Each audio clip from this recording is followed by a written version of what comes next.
Bueno. Entonces va a llegar esta que es la crisis final del feudalismo, ¿no? Está bien, es una crisis final que va a durar 200 años, pero bueno, ya es como el surgimiento empieza a nacer otra cosa que van a ir debilitando cada vez más esta estructura que se mantuvo bastante tiempo, ¿no? Piensen que esto arrancó con San Agustín en el siglo V, y estamos hablando del siglo XII, 700 años de historia, es un montón, ¿no? Porque nosotros lo hemos resumido en una clase de un rato, pero es un montón de cosas lo que no estoy diciendo, ¿no? Todo lo que no estamos analizando es mucho, y bueno, pero empieza a debilitarse, ¿no? Este sistema represivo, las condenas a los desarrollos científicos que se empiezan a dar, ¿no? Piensen en la persecución de los astrónomos, cuando se empezó a poner en jaque la teoría geocéntrica, ¿no? Y se empieza a hablar de que el centro en realidad es el Sol, ¿no? Galileo. Es toda esta época, la creación de las universidades, bueno, el surgimiento de las ciudades, como espacio donde había cierta libertad en el mercado, el desarrollo de las ligas de trabajadores, los gremios, la derivación de las lenguas del latín, el desarrollo de las lenguas romances. Las lenguas romances, piensen bueno, en nuestro castellano, en el catalán, en el portugués, en el italiano, en el francés, en el rumano, ¿no? Todo lo que permite también que desarrollos culturales, el gallego también, desarrollos culturales, las universidades, también todo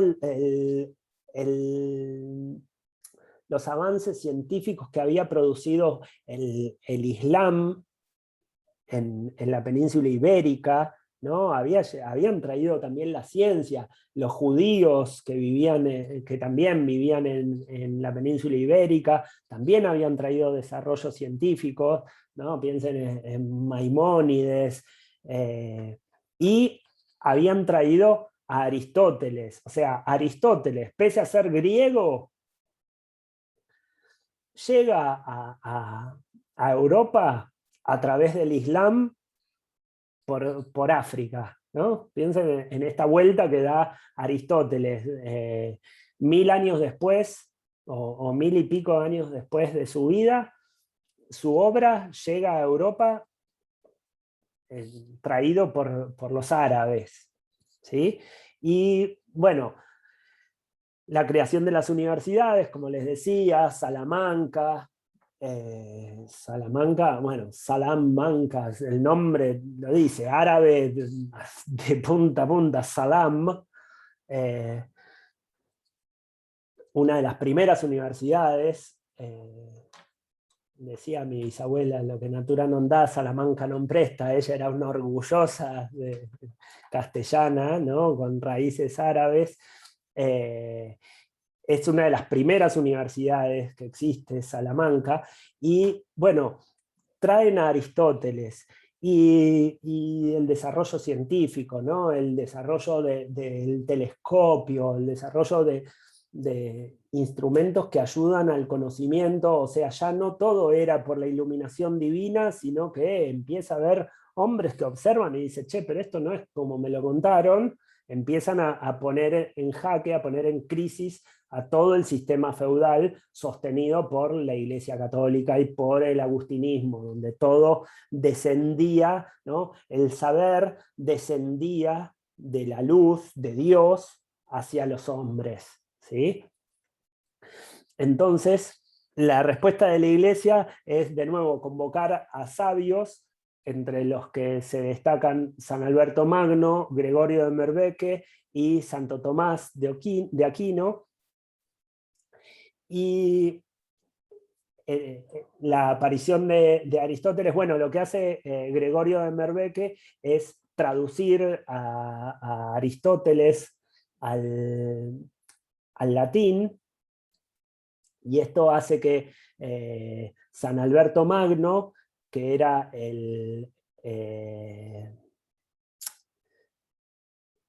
bueno, no me sale ahora, era como el tutor de Santo Tomás, ¿sí? Santo Tomás de Aquino era el discípulo de San Alberto Magno, empiezan a estudiar a Aristóteles y empiezan a correr al platonismo, ¿no? Aristóteles como superación de Platón. Y se crea una nueva epistemología que permite la creación de un nuevo paradigma que hace posible la existencia de las ciencias sin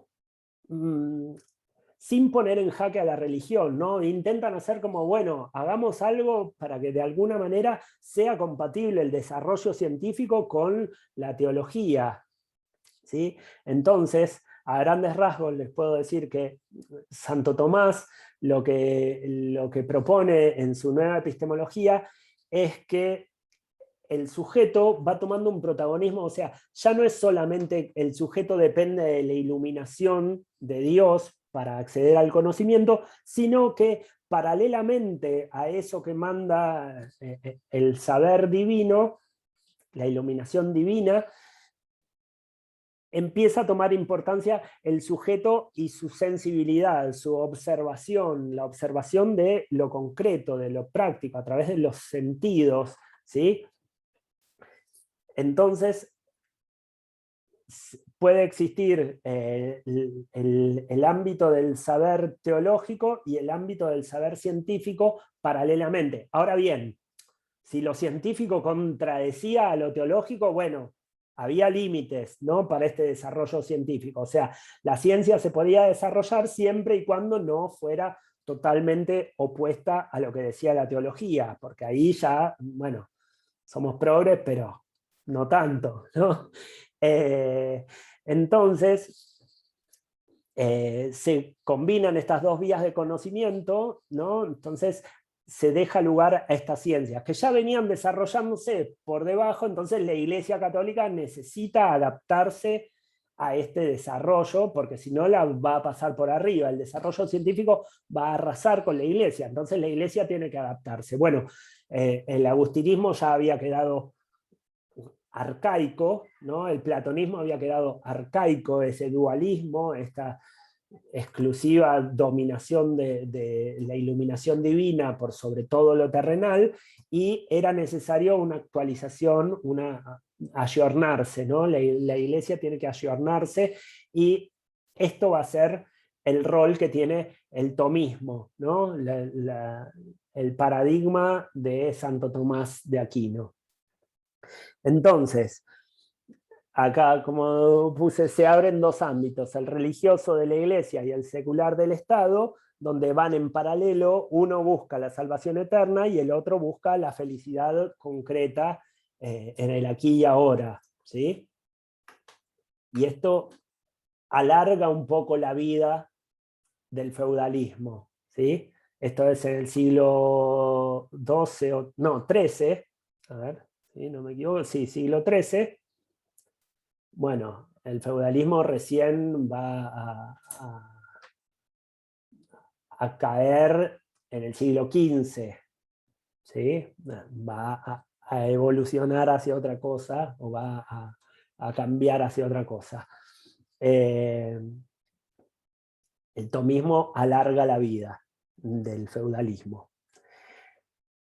Pero bueno, ya en el siglo XIV y en el siglo XV, la cristiandad medieval sigue estando en crisis, sigue siendo hackeada, ya por luchas internas, políticas, y también por críticas a lo religioso. Piensen que como Bueno, como después vamos a ver que dice Engels, en el momento para luchar contra el poder, había que luchar contra la legitimación del poder, y la legitimación del poder era la Iglesia Católica, ¿no? Entonces había que luchar contra la religión para poder criticar al Estado. Esto le va a pasar a Hegel y a Feuerbach, ¿no? Y a Marx. Había que luchar contra el que legitimaba el poder del reino de los príncipes, que era en última instancia la religión católica.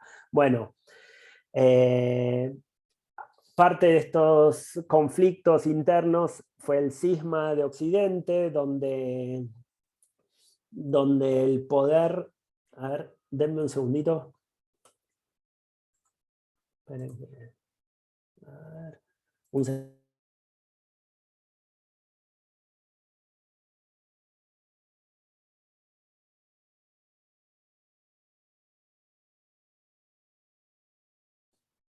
Necesitaba sonarme la nariz sin salir como una trompeta por todos sus parlantes.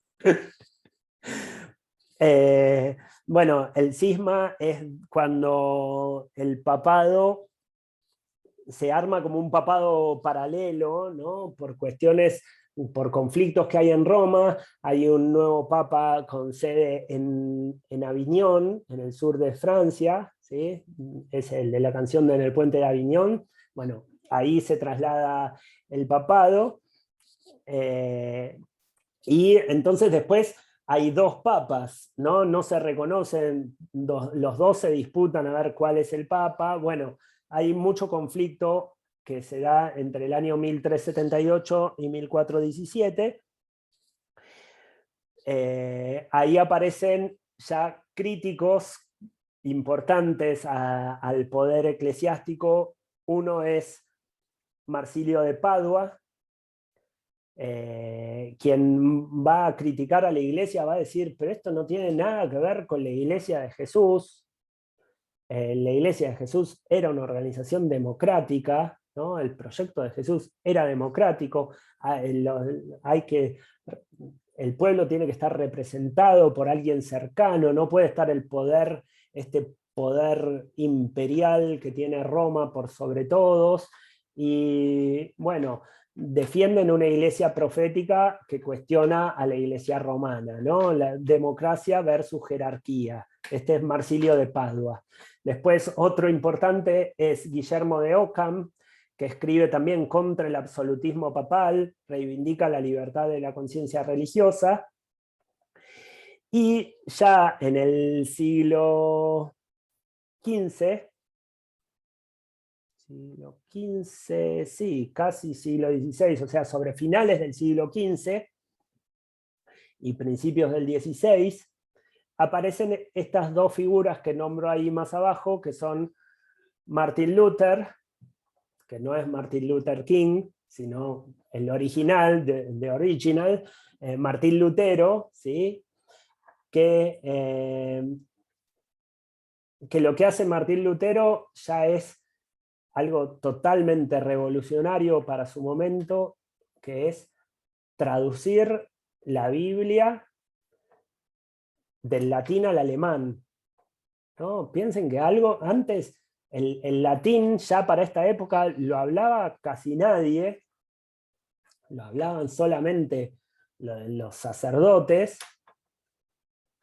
y lo que hace Martín Lutero es decir, bueno, esto no es necesaria la iglesia, no son necesarios los obispos, yo lo traduzco esto y cada uno puede ser su propio, puede tener una relación directa con Dios, no necesita la mediación, y menos la mediación de estos reyes que viven en Roma, en una vida totalmente diferente de lo que pasa en una aldea en Prusia, ¿no? O en los Alpes, o en Francia, o en cualquier lugar donde hay un cristiano. No tiene nada que ver con la vida del obispo de Milán o el obispo de Roma.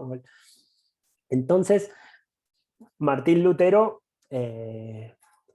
genera una revolución, ¿sí?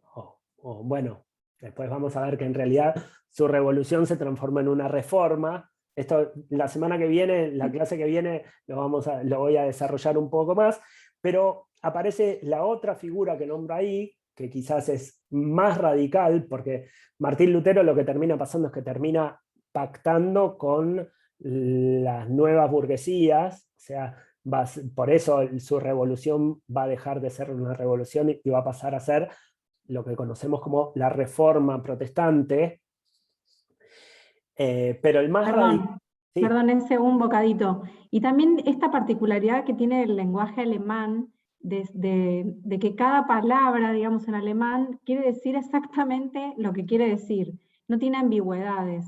Entonces, Lutero se empieza a preguntar un montón de cuestiones que habían quedado ambiguas, digamos, y empieza al hacer la traducción, empieza a darle su interpretación y la palabra exacta de lo que significaba cada cosa. Acá el lenguaje tiene mucha importancia en esa traducción que hace el alemán de la Biblia.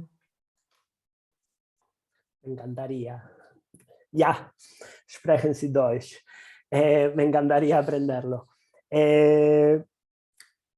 Bueno, pero genera un cataclismo total en la Iglesia Católica, Martín Lutero, y la otra figura es Thomas Müntzer, que así como Lutero va a terminar siendo el representante de las nuevas burguesías, de la nueva clase social, Thomas Müntzer, en cambio, también era un cura, ¿no? Pero que va a representar a los campesinos alemanes, ¿no? Y la lucha de Thomas Müntzer es radical contra la Iglesia Católica. Él quiere, sí, retornar a un... a ver, si pensemos, si Martín Lutero quiere un cristianismo individualista, que después va a servir de sustento para el desarrollo del capitalismo, ¿no? Como va a analizar tanto Marx como Weber, ¿no? La ligazón entre el protestantismo y el capitalismo. El trabajo de Weber es bien conocido, ¿no? En la ética protestante, pero el trabajo de Marx está en los Grundrisse, no sé si se dice Grundrisse, cómo se pronuncia, pero ahí también él hace un paralelismo entre el ascetismo y el desarrollo del ascetismo protestante calvinista y el desarrollo del capitalismo. Lo escribe 50 años antes que Weber. Thomas Müntzer, en cambio, va a ser mucho más radicalizado porque él está del lado de los campesinos y él no quiere un cristianismo individualista, sino que él quiere volver al mensaje de Jesús, a las primeras comunidades o a la confederación de tribus, al compartir, ¿no? Es un mensaje totalmente revolucionario. Bueno, no les voy a contar cómo termina, pero me imagino que se imaginarán de esta alianza entre Lutero y Thomas Müntzer, hay uno de los dos que termina quemado en la hoguera y no es Martín Lutero. Bueno, con esto cierro por hoy. Vimos 1000 y pico de años de historia de la Iglesia. Si tienen alguna pregunta, este es el momento.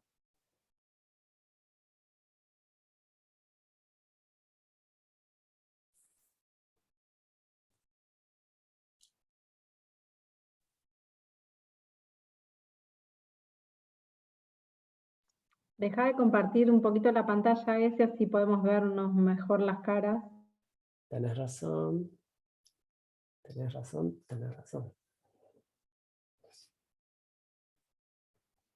Bueno, por ahí son disparadores, ¿no? Para que ustedes empiecen a buscar en la bibliografía cuáles son los temas que pueden ahondar o que quizás nos pueden preguntar en las clases que vienen, pero es un poco muy sucintamente el origen desde las primeras comunidades hasta, bueno, cómo se va conformando esto que llamamos este instrumento que termina siendo el objetivo, que no era el objetivo de las primeras comunidades.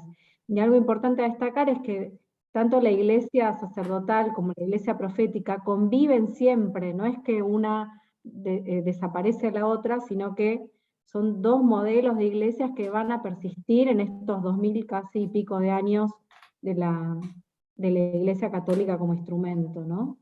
Sí, En es algunos momentos... una lucha constante por la hegemonía donde la mayor parte del tiempo tiene todas las de ganar el proyecto sacerdotal y monárquico, y siempre el otro está en inferioridad en esta relación, ¿no? De la lucha y de la sí, disputa.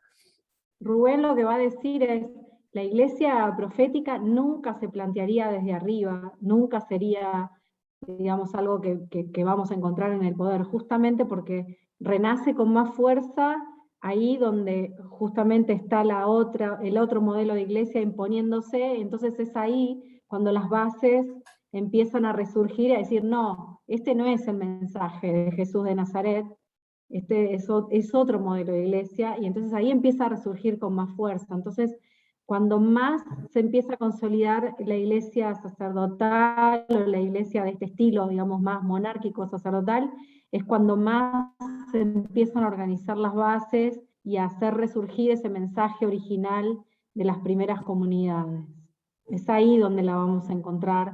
Y va a tener distintas denominaciones, ¿no? No, si las tenés ahí a mano, a veces son la iglesia de los pobres, o la iglesia del pueblo, la iglesia, esa sería como la iglesia profética que empieza a resurgir ahí, donde empieza a peligrar realmente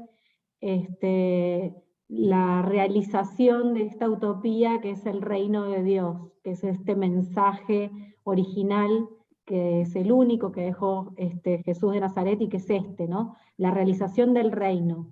No confundir el objetivo con el instrumento.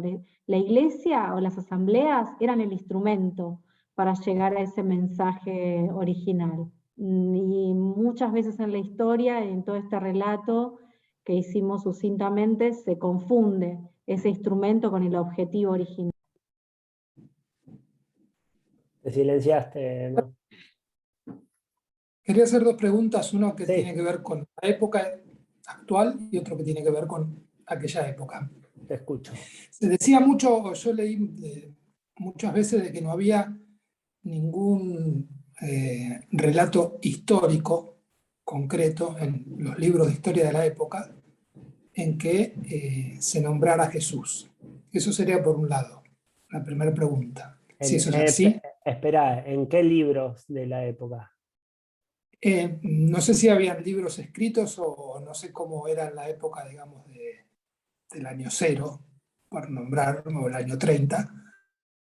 Si querés, en esa época que no había como... no sé cómo eran los relatos, no sé si en esa época ya y en ese lugar la escritura formaba parte de la humanidad, ¿no? Pero... Bueno, en ese primer siglo, nombrar a Jesús era ponerte en riesgo, era salvando las distancias, como nombrar a Perón después de la Libertadora, ¿no? Era como meterte en un terreno que sos un subversivo. Estaba el símbolo del pez, no sé si lo ubican, el símbolo del pez. ¿Vieron ahora la serie, la del Reino? Bueno, donde el pescado justamente es el Mesías o algo así, se utiliza ese mismo... El mensaje original. Claro, el símbolo del pez exactamente quiere decir del griego ixtus, que quiere decir Jesús, el Mesías, Hijo de Dios, Salvador, ¿no? Es justamente, se utilizaba, más que nombrarlo, se hacía se ve mucho en el sticker en autos, ahora se ve, bueno, siempre, porque es un símbolo que existe desde el siglo I, ¿no? Era como sumamente subversivo en ese momento, decir que el Cristo es Jesús y no el Cristo o el Kyrios, el Señor es Jesús y no el emperador romano, ¿no? Era una forma de ser subversivo. Entonces, en ese momento, a Jesús se lo nombraba muchas veces con el símbolo del pez, ¿sí? no sé si respondí tu pregunta. Después, No es que, perdón, no es, para agregar algo, no es que no hubiera relatos históricos, los había, pero había muchos relatos simbólicos, y había muchos relatos que convivían con esas... Nosotros en la materia a veces enseñamos, digamos, no a veces, siempre, enseñamos a detectar cuáles son los hechos históricos que uno puede detectar, que están escritos de una manera particular, y cuáles son los simbólicos, ¿no? Cuáles son los que están construidos por esas asambleas, esas primeras asambleas, y que era la forma que encontraron de comunicarse y de transmitir el mensaje simbólicamente. ¿A eso te referías, Hernán? Sí, en realidad más que a eso, más que a la parte simbólica, por ejemplo, hay relatos de lo que son del poder romano, hay relatos con personas que físicamente, digamos, uno entiende de que tuvieron como existencia. Y leí algunas veces, digamos, no recuerdo ahora, en algún tiempo, de que no había como un relato específico de una persona llamada Jesús, salvo los bíblicos, ¿no? no, después está el Uno, historiador, el historiador principal de la época es Flavio Josefo, que nombra en algún momento un Jesús, pero no era un personaje tan trascendental para sus escritos, o sea, no por ser perseguido, sino porque, bueno, no tenía la relevancia que adquirió después, ¿no? Era un movimiento limitado, en un espacio muy chiquito, ¿no? En una población muy chiquita, en un lugar totalmente secundario del Imperio Romano. O sea, no es que intentó hacer la revolución en Roma y entró a Roma. No, entró en Jerusalén, que era un pueblo lejos de Roma, ¿sí? Y un movimiento muy limitado, campesino, con gente de a pie, que, no sé, que iba en burro con toda la suerte. Entonces, tiene un rol simbólico gigantesco, va a adquirir un rol fundamental en toda nuestra historia y en toda nuestra cultura, pero en el momento era nada, muy pequeño. Ajá. Bien, y la otra pregunta tenía que ver, ¿quién representaría hoy, digamos, el proyecto profético? Porque, por ejemplo, uno puede ver que en los 70 había como, ¿no?, los sacerdotes del tercer mundo, que había como todo un movimiento, la teología de la liberación, pero, digamos, hoy ¿a quién se lo pone como representativo de ese tipo de proyecto? Y yo creo que, a ver, puramente o fielmente, radicalmente, seguir el proyecto, no lo sé. No sé si hay alguien, porque hoy tenés bueno, tenés dos corrientes que, si se quiere, son proféticas dentro de la iglesia actual, que son, acá en Argentina estoy hablando, ¿no? Los curas de Opción por los Pobres y los curas villeros, y tienen posturas distintas. Los curas de Opción por los Pobres, si se quiere, son un poquito más cercanos, pero bueno, están siempre dentro de un ámbito sacerdotal, o sea, no radicalizado de crear una nueva sociedad, sino de, bueno, morigerar las injusticias del sistema en el que vivimos. A ver, podríamos ver el movimiento Sin Tierra en Brasil, tiene una fuerte impronta cristiana profética, ¿no? El movimiento de los campesinos sin tierra.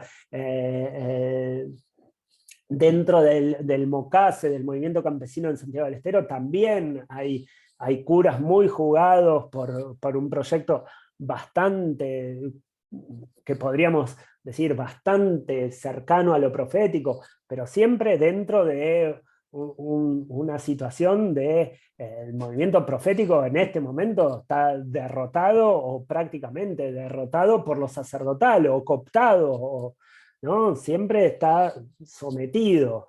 Entonces podemos ver como elementos proféticos. Bueno, vamos a ver la clase que viene, cuando veamos la iglesia que llega a América, el proyecto de monárquico de Sepúlveda, el proyecto sacerdotal de Joseph Acosta, y podemos tomar a Bartolomé de las Casas como proyecto profético, pero no es Jesús Bartolomé de las Casas, no quería una sociedad de iguales, quería morigerar los abusos y las desigualdades, ¿no? Entonces se pueden ver elementos proféticos, pero el movimiento radical en este momento, o por lo menos yo no lo conozco. Bien.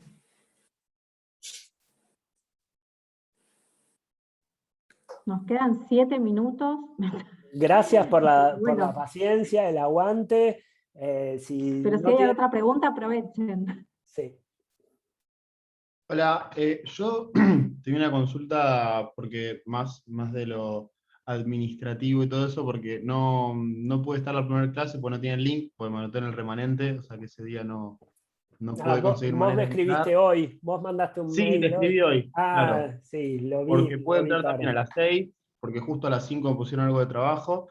Así que bueno, quería saber eso, el trabajo, a ver, no sé si lo arrancaron, si hay que, bueno, más o menos enterarme algo de esto. No, todavía no lo arrancamos. Bien. Nosotros les proponemos que hagan una investigación. Para cuando termine el cuatrimestre tienen que tener más o menos diseñado, o no más o menos, diseñado cómo va a ser ese proyecto de investigación. Es una investigación más del tipo monográfico, pero nosotros les proponemos que ustedes elijan el tema que van a trabajar, o sea, es bastante libre, que apliquen categorías o conceptos que utilizamos en la materia, pero ustedes eligen el objeto que van a investigar.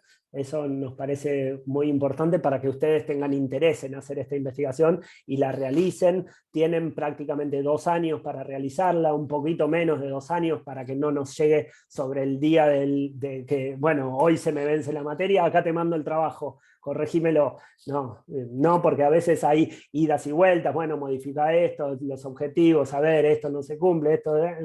¿no? Hay como una ida y vuelta que toma más o menos unos 2 meses, entonces tienen 1 año y medio, digamos, o 1 año y un poco más, como para realizar el trabajo. Si vos tenés apuro por recibirte, o sea, si te recibirías con esto y querés hacerlo rápido, te decimos, bueno, para el final del cuatrimestre tenés ya bien armado, bien avanzado, o empezá a avanzarlo ahora, ya el proyecto, elegí qué es lo que vas a investigar, y bueno, te vamos a ir haciendo un seguimiento más detallado durante la cursada, paralelo a la cursada, ¿no? Y en las últimas clases del cuatrimestre ya nos vamos a subdividir en grupos más o menos por ejes, entonces no vamos a tener una clase entre todos, sino que vamos a estar un grupo de 4 o 5 con cada profesor según el área para donde te interese ir con la investigación. ¿Sí? Bárbaro, perfecto. Entonces, nada, bueno, arranco, vi que estaba el cronograma colgado y todo eso, así que bueno, me guío por ahí lo que estamos Perfecto. viendo. Bueno, Perfecto, gracias. ya creo que subí los materiales para la clase que viene. Vamos a ver Iglesia de la Conquista, están las bulas papales, que son muy importantes. Hay un texto de Rubén Dri, de La interminable conquista. Después hay textos sobre los guaraníes, hay un texto de Helen Clastres, hay un texto mío que se llama Tupambaé, de cuando yo viví con los guaraníes y estudié en particular su modo de vida y su relación con la propiedad de la tierra. Hay un texto de Fernández Herrero que se llama La Utopía de América. Bueno, son un montón de textos. Yo les recomiendo que sí o sí lean el de Rubén, porque da unas líneas generales, que lean las bulas papales, y bueno, todo lo demás aporta, pero bueno, después, como ya ven, si después van a terminar estudiando a los testigos de Jehová, y quizás no es tanto lo que tienen que profundizar en estas áreas, ¿sí? Con lo que veamos en clase van a tener una idea general. Si quieren leer, lean todo, bienvenido sea. ¿Estamos? Vamos cerrando, ya tengo a a mi hijita golpeándome la puerta que quiere, quiere invadirme el espacio. Y vamos a ir cerrando. ¿Tienen alguna duda más? Gracias a vos, Bruno. Bueno, Bueno, nos vemos la entonces clase que viene. la clase que viene. Ahora me fijo a ver si están todos los materiales y si no ya los subo. Con el Dropbox no pude, me bloquearon el Dropbox. Si no pago en dólares no me lo habilitan más para compartirlo. Así que ahora subo texto por texto ahí al aula virtual. ¿Sí? ¿Estamos? Bueno, muchas Tengan gracias. paciencia. Chao, Tengan hasta Chao, luego. gracias. No, a todos, Chao. gracias. Que estén todos bien, cuídense. Chao, Maf. Ahora hablamos. Dale. Chao, re linda la clase.